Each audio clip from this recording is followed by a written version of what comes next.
Hello, Waterford residents. This is Rob Brule, First Selectman, here with Tom Giard, Superintendent of Schools, and Steve Mansfield, our Public Health Director from Ledgelight Health District.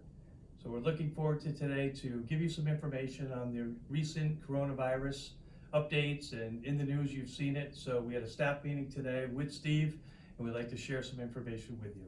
So welcome today, Steve.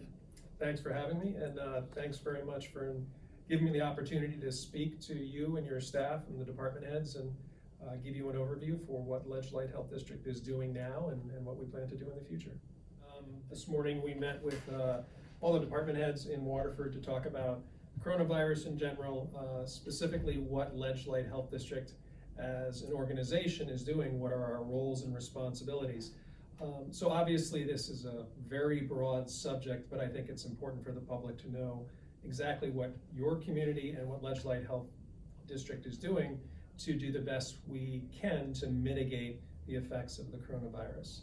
So I think most importantly, and I think both of you can back me up on this, it's our responsibility to make sure that we're getting out accurate and timely information to the public. We want to make sure that as best we can, any disinformation that is out there is countered by the most accurate, up-to-date information. And of course, when it comes to pandemics or epidemics, that's the Centers for Disease Control.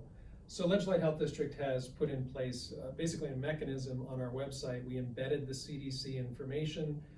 So if people are looking for, as I said, the most accurate, up-to-date information, if you just go to or do a Google search for LLHD, we're the first hit. Scroll down a little bit and you can get the most up-to-date information, and it's updated automatically, so we don't have to actually do it every day.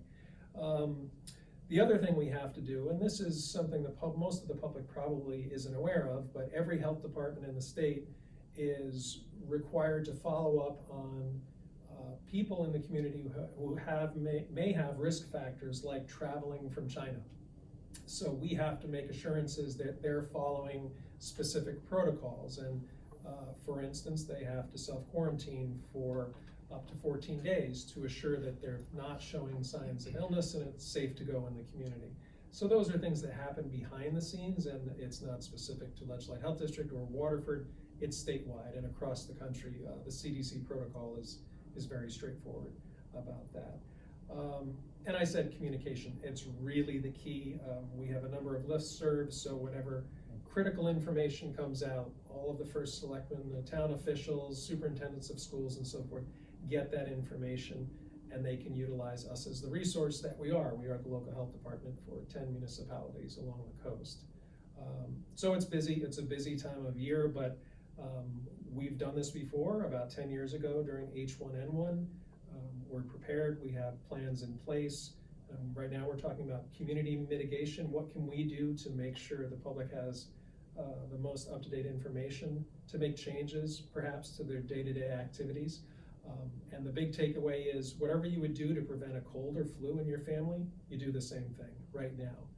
The recommendations really haven't changed much yet. If we have more community transmission, person to person, it's likely those recommendations will change. But for now, those basic precautionary measures are what everyone should be doing. Great. Tom? Sure. Beyond what Steve said, schools are high traffic areas. We have a lot of people in and out, not only our students and our staff, but also the general public. It's just reviewing cleaning protocols with our team and hitting those hard surfaces on a consistent daily basis.